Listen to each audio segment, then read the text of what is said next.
glória seja dada ao nome do Senhor nosso Deus. É muito mais do que precioso estar na sua presença, engrandecer o seu nome, louvar o seu nome, saber que Ele nos visita por isso e manda de volta a sua graça pelo louvor prestado, com o coração contrito a Ele. Queridos, eu quero novamente abrir nossas Bíblias na carta aos Filipenses, capítulo 2.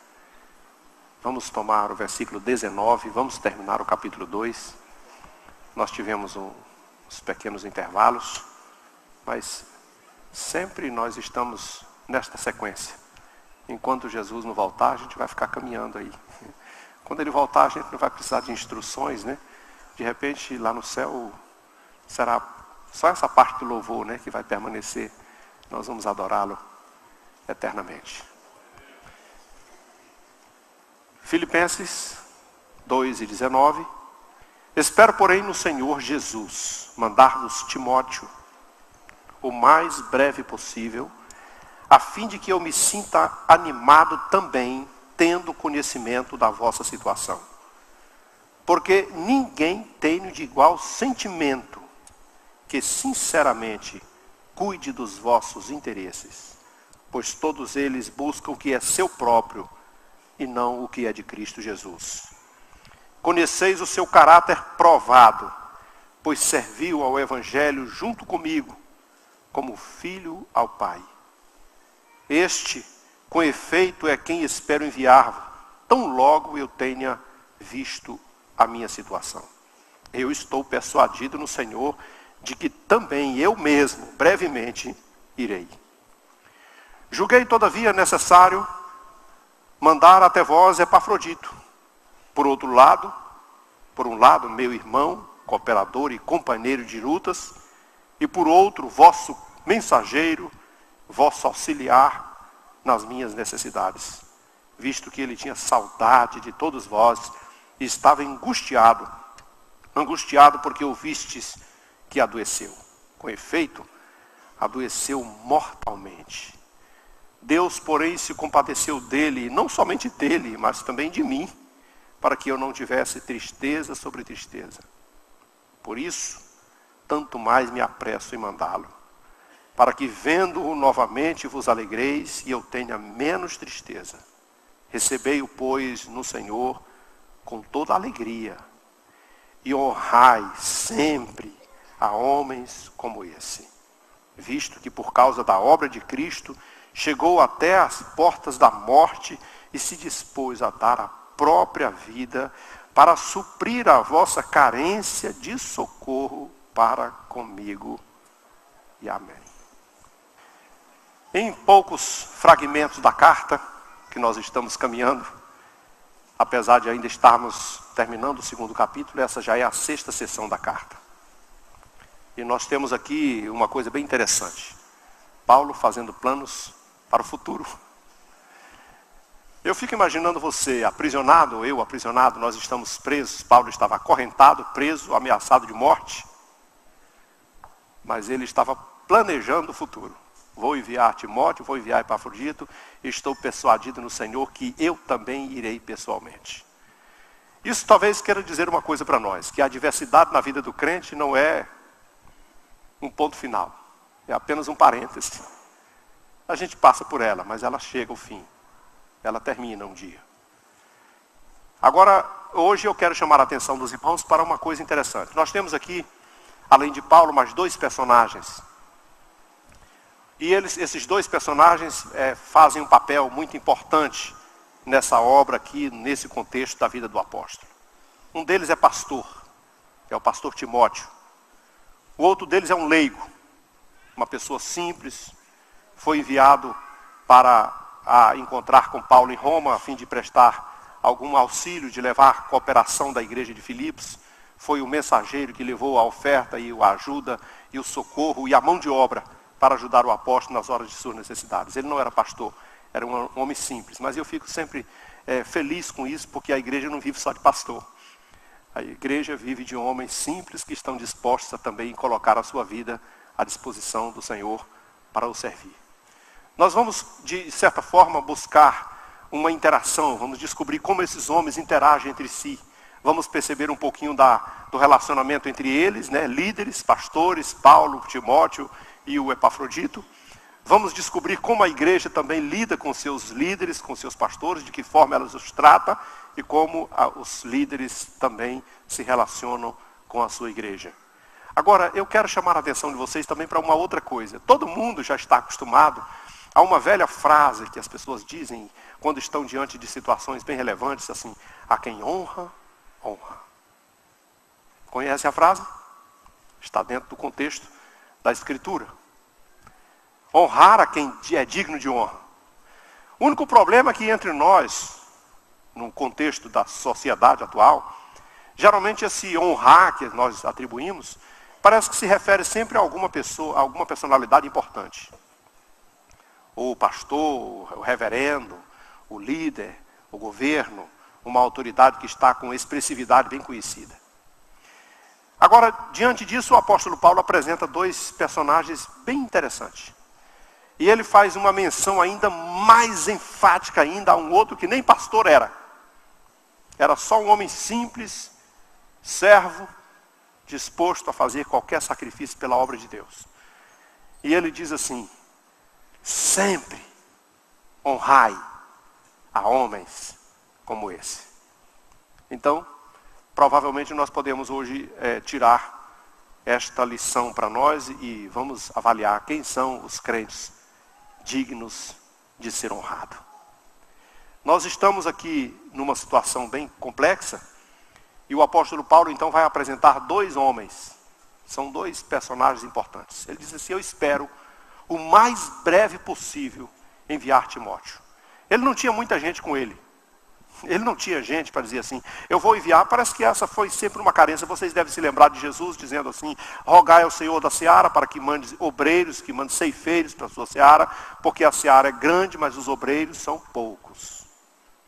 E se são poucos dentro do contexto de uma igreja, dentro de um ambiente bem privilegiado, com oportunidades ímpares, você imagine o quanto é escasso na situação do evangelho lá no mundo, onde as portas estão fechadas, onde o inimigo está atacando, onde todas as forças malignas estão tentando impedir o avanço do evangelho. Você pode imaginar que aqui nós temos escassez de conseguir um obreiro para dirigir uma igreja ali no setor, naquele setor. Você imagine como estão os africanos, os missionários. Imagine quantas lágrimas não se derramam para se conseguir uma pessoa dizer assim: eu quero, e eu posso, e eu estou disposto a ir até lá e dar a minha vida para servir ao Senhor.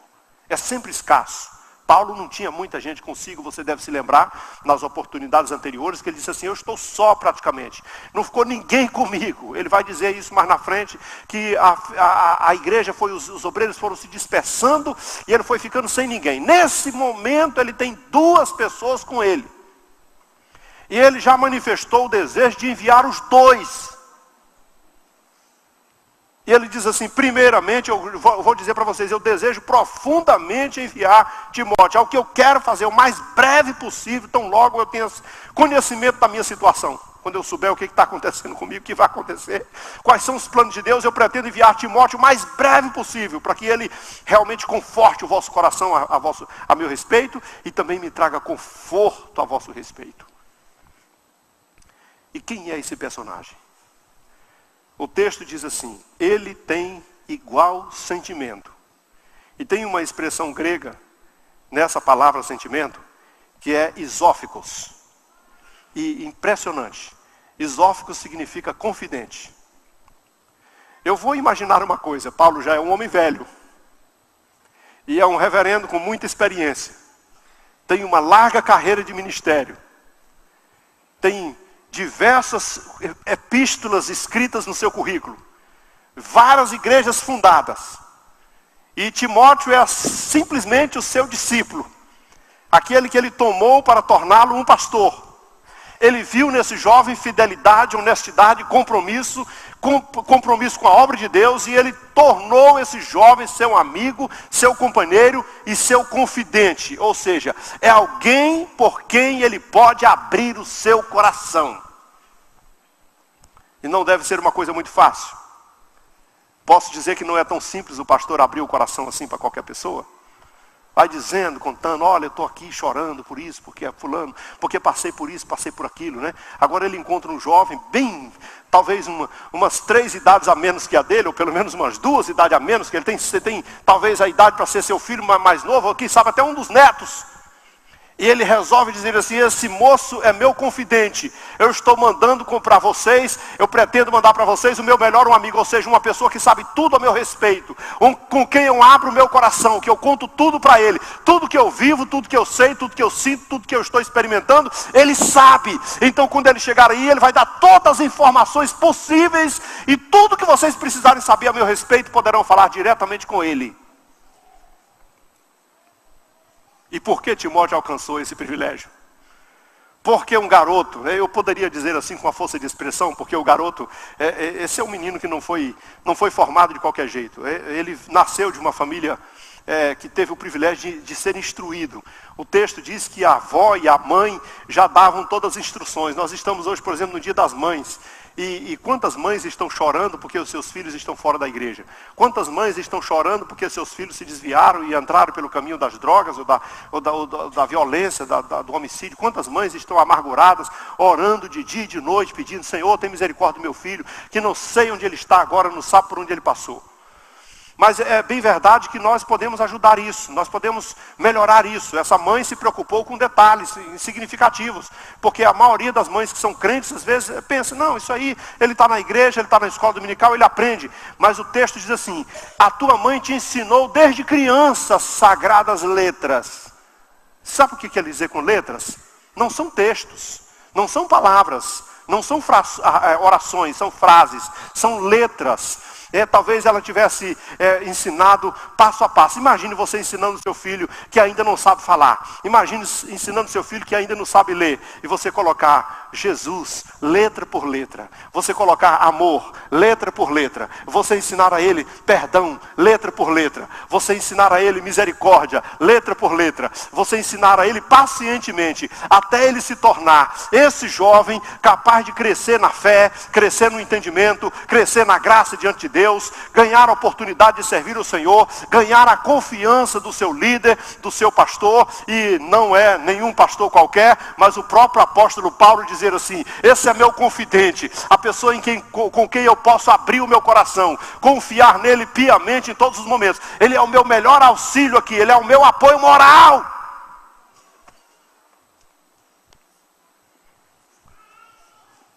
Todos nós podemos alcançar uma coisa parecida.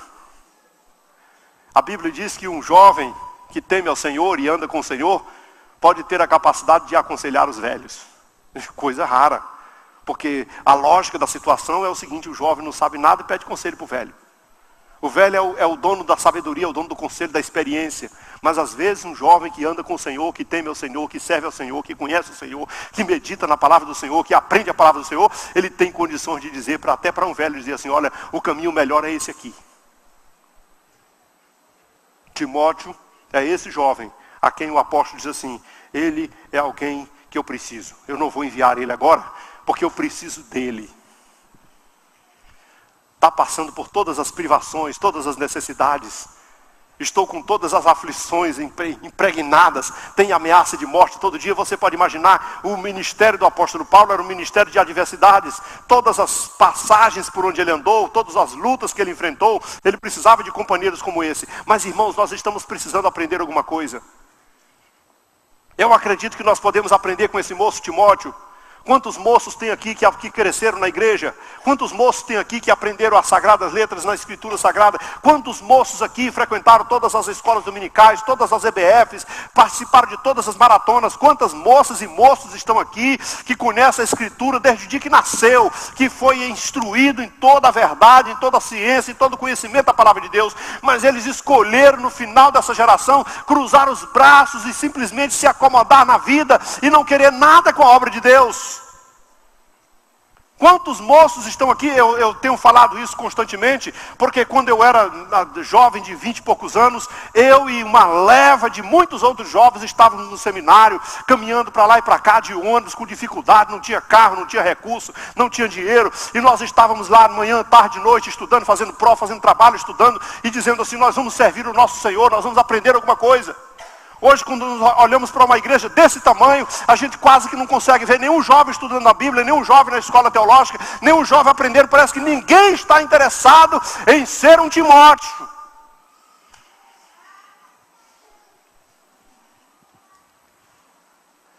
Há 25 anos atrás, um dia desse um irmão brincou comigo pelo Zap,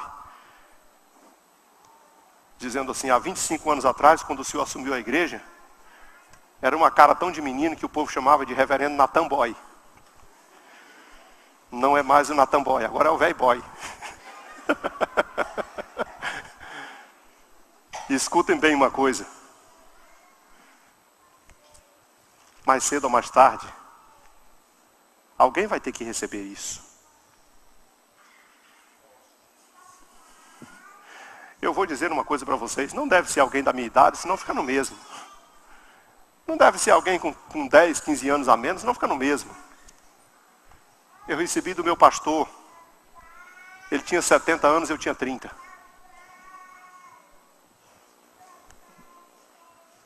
Cadê o Timóteo? Onde está aquele moço que estuda a Bíblia e colocou a sua vida à disposição do Senhor para ter a capacidade de ser um servo instruído, preparado para assumir qualquer coisa que o Senhor colocar nas suas mãos? Quantos jovens estão se preparando para... Nós investimos muito nos estudos, é verdade. Nós formamos engenheiros, ministros, arquitetos, advogados, médicos. Nós queremos formar uma leva de profissionais qualificados para toda a obra, para ganhar muito dinheiro. Mas estamos formando ministro de Deus? Porque esse jovem, com a origem grega e judia, a mãe era judia, o pai era grego. Logo você pode ver que o pai não tinha muito conhecimento do Evangelho, não tinha muito o que oferecer para ele. Mas a mãe era judia, aprendeu da sua mãe e ensinou tudo o que ela pôde ao seu filho.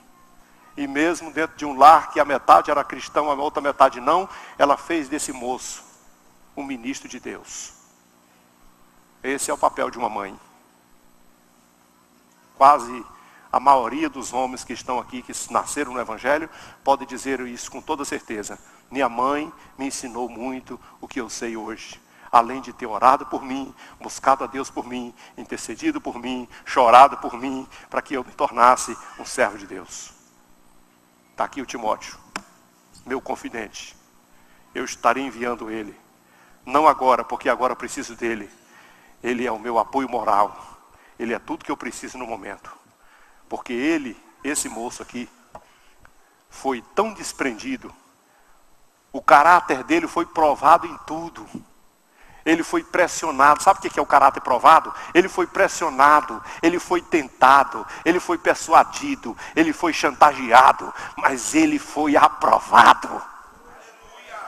O caráter dele foi provado em tudo, mas ele nunca deixou de me servir. E ele não me serviu como alguém que está querendo ganhar dinheiro. Ele não me serviu como alguém que está querendo ganhar uma oportunidade na vida. Ele não me serviu como alguém que está esperando que eu retorne para ele com alguma outra dádiva ou com alguma outra bênção. Ele não me serviu para que eu pudesse reconhecê-lo e apresentá-lo como meu substituto. Não, ele me serviu como um filho serve o pai. E um filho serve o pai sem esperar nada em troca. O filho serve o pai só porque o ama. O filho serve o pai só porque tem prazer na presença do pai. O filho serve um pai só porque é bom estar com ele e aprende com ele. Um filho serve um pai sem medir as dificuldades, as consequências. Ele está disposto a qualquer coisa para servir. Por isso esse moço está ganhando esse valor intenso do apóstolo. Porque ele tinha um caráter provado. Era um homem fiel, conhecedor da Escritura Sagrada. Era comprometido com o reino de Deus e estava servindo o apóstolo como sendo o próprio filho servindo ao seu pai, capaz de ouvir todas as suas aflições para traduzir da melhor forma possível para a igreja que o enviara. Quantos Timóteos nós teremos daqui a mais alguns anos, quando o velho boy for passar o bastão? Vamos para o Epafrodito. Ele era um mensageiro comum. Ele era membro da igreja de Filipos. E ele foi simplesmente escolhido pela igreja como um missionário, digamos assim, temporário. Porque a igreja se reuniu e tomaram conhecimento da situação do apóstolo. E disse: o nosso apóstolo Paulo está preso. E nós tomamos conhecimento de que ele passa necessidade. Ele passa necessidade financeira. Ele não tem o suficiente para se alimentar, para se acomodar, para se vestir. Você vai ver no final da carta ele pedindo livros, ele pedindo também a capa para se embrulhar. Ele precisava de muito auxílio. Ele está passando por muita dificuldade. É um missionário de Deus, é um homem de Deus que está passando por dificuldades financeiras. Só que nós estamos em Filipos. Nós não estamos em Antioquia, que era uma igreja rica. Nós estamos em Filipos, que era uma igreja pequena, uma igreja simples, uma igreja pobre financeiramente. Mas aqueles irmãos tinham um coração missionário. E eles disseram: nós vamos servir, nós vamos arrecadar, nós vamos fazer qualquer coisa para ajudar o nosso pastor, o nosso apóstolo que está com dificuldade. E eles fizeram esforço subhumano. Eles arrecadaram de todas as formas. Paulo vai mencionar isso dizendo assim: não sei como vocês foram capazes de doar tanto de si mesmo para suprir a minha necessidade. E eles então arrecadaram o suficiente para o apóstolo escolher Epafrodito. Epafrodito, você vai levar isso para o apóstolo lá em Roma. E entrega para ele essa oferta, e se for preciso ficar com ele, fica lá, ajuda ele, chora com ele, ora com ele, e representa-nos lá, junto dele.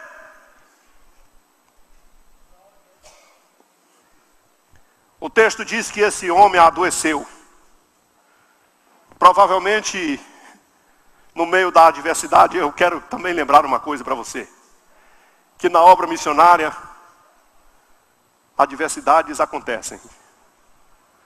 Não é o fato de ser missionário que vai se tornar imune, protegido o tempo todo, que nada vai acontecer. Missionário também passa por aflições e privações, e sofrimento, e dores, e enfermidades. Você se lembra que recentemente a Adriana esteve aqui com câncer. A família inteira chora, os parentes choram, os amigos choram, os mais próximos choram, e oram, e pedem, e imploram. A dificuldade está lá. Mas o Senhor deu a vitória e ela voltou para o campo e está lá servindo o Senhor.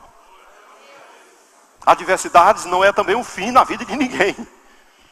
É apenas um parêntese. Podemos ainda imaginar o futuro, como a Adriana imaginou. Chegou aqui dizendo assim: irmãos, eu estou nessa situação. Eu me despedi lá na Índia. Eu disse para os irmãos que estavam indo para me tratar. Os irmãos se despediram como se fosse a última vez. Eles me presentearam, eles me abraçaram, eles choraram, se despediram como se nunca mais eu fosse voltar. Mas eu creio que eu vou voltar. Porque a adversidade nem sempre é o fim. Mas ela acontece na vida de um obreiro.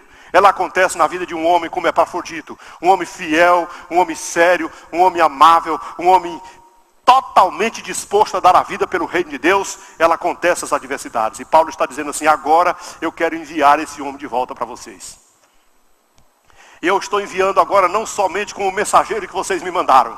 Porque por um lado ele é o servo de vocês a meu serviço. Por um lado ele é a pessoa que vocês enviaram para poder me ajudar e me socorrer nas minhas aflições e na minha necessidade. Por um lado ele é o servo de vocês e mensageiro que veio a meu favor, enviado por vocês. Mas por outro lado ele é também meu companheiro de luta. Ele é meu irmão em Cristo. Ele é tudo que eu tenho aqui presente comigo. Mas como ele esteve pertinho de morrer, e ele sabe que vocês ficaram aflitos, ele sabe que a igreja orou por ele, ele sabe que a igreja ficou preocupada com a sua saúde, então eu estou mandando ele aí de volta, para vocês se alegrarem com ele, e eu também me alegrar sabendo que ele chegou até aí, e os irmãos saberem que nós vencemos.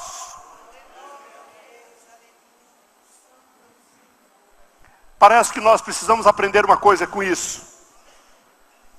O evangelho não é sempre um mar de rosas. Esse evangelho da facilidade que vocês escutam por aí na televisão, no rádio, em alguns movimentos, não é exatamente o evangelho verdadeiro. O evangelho do eu declaro, eu tomo posse, eu sou filho do rei, vou só herdar e tomar e a ganhar e receber e levantar as mãos e tomar de todo. Esse evangelho não é o evangelho que Jesus trouxe para nosso meio. O evangelho que Jesus nos pregou é o evangelho pelo qual também nós enfrentamos aflições, é o evangelho que nós estamos no mundo, é o evangelho que nós enfrentamos adversidades, mas é um evangelho de vitória, porque o Senhor Jesus diz: em Cristo nós somos muito mais do que vencedores por aquele que nos amou. E é muito diferente ser vencedor e não ser lutador. É muito diferente ser um crente vitorioso e não passar por adversidade. Adversidades acontecem na vida de todo mundo e aconteceu na vida de Epafrodito. Ele sofreu adversidade na sua missão. A igreja chorou por ele, orou por ele. Quantas vezes nós precisamos orar pelos nossos missionários, chorar por eles, pedir: Senhor, socorre, ajuda, estende a tua mão, vai lá, Senhor, não deixe o teu servo desamparado, para que ele tenha vitória sobre vitória e nós não tenhamos tristeza sobre tristeza. Agora o apóstolo desfecha a sua palavra sobre Epafrodito, dizendo: quando esse homem chegar aí, receba ele com alegria, porque ele é motivo de muita alegria para todos nós. Mas quando esse homem chegar aí, receba-o com honra. E aí ele diz assim: se vocês encontrarem outro homem como esse, se vocês encontrarem outro personagem com esse perfil, homens como este, honre homem como este. Por que nós nos equivocamos? Por que nós distorcemos? Por que o Brasil e o mundo, por que a igreja distorce o evangelho? O homem que nós estamos aqui ouvindo o apóstolo dizendo que devemos honrar é um homem disposto a dar a sua vida pelo evangelho. Não foi um homem que saiu de uma escola teológica. Não foi um homem que passou, que tinha recursos financeiros. Não foi um homem que tinha empresas e autoridade. Não foi um homem que tinha títulos políticos e personalidade, fosse uma personalidade da sociedade. Não fosse um homem que fosse assessor ou governador, seja lá qual que for. Ele simplesmente era um homem simples, leigo e servo, disposto a dar a sua vida por amor à obra para cumprir a missão que recebeu. Esse homem é que merece ser honrado. É o que a Bíblia Sagrada está dizendo. Nós nos equivocamos com isso. Mas hoje, como eu quero trazer as lições desse texto para nós, para concluir o nosso argumento, eu faço a seguinte pergunta: como os líderes da igreja devem se relacionar? Paulo via Timóteo como um filho, e este o serviu também como sendo seu filho. Epafrodito era um mensageiro dos filipenses, um servo, mas Paulo o viu como irmão, cooperador, companheiro, como um membro da sua família. Os líderes não são rivais, eles são familiares e servidores.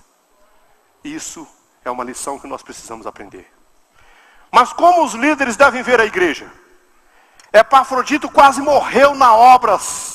Se o amor por ela estava tão forte, o amor por ela era tão acima de tudo que ele imaginou, que ele estava disposto a dar a sua vida pela obra pela qual ele recebeu. Então, a obra de Deus não pode ser feita passionalmente.